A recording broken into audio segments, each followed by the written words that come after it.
కట్టుకుని నల్ల చీర నల్ల రవిక ధరించి శంకు చక్రములతో కూడిన 7 కొండల స్వామి తిరునామమునకు మట్టి ప్రమదలో 7 రంగులతో కూడిన వత్తిని వెలిగించి శశాస్త్రీయంగా స్వామిని పూజించి కమ్మని నువ్వుల చిమ్మిలి నైవేద్యం పెట్టి నీరాజనముతో వ్రతమును పూర్తి చెయ్యాలి. తిరిగి సాయంత్రం వరకు ఉపవాసం ఉండి స్నానము చేసి పసుపు చీర పసుపు రవిక ధరించి వ్రత విధానము సాగించి స్వామికి ఇష్టమైన చక్కెర లడ్డూలను నివేదనము చేసి నీరాజనమునిడి ఒక అతిథిని ఆహ్వానించి భోజనాదులతో సత్కరించి అతిథి భుజించి విడిచిన ఒక మెతుకును అమృతమస్తువని ఆరగించాలి.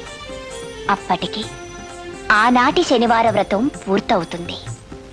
ఈ విధంగా 7 శనివారములు వ్రతమును చేసినచో ఉద్దేశించిన సత్ఫలమును పొందగలరు. అమ్మా జయంతి,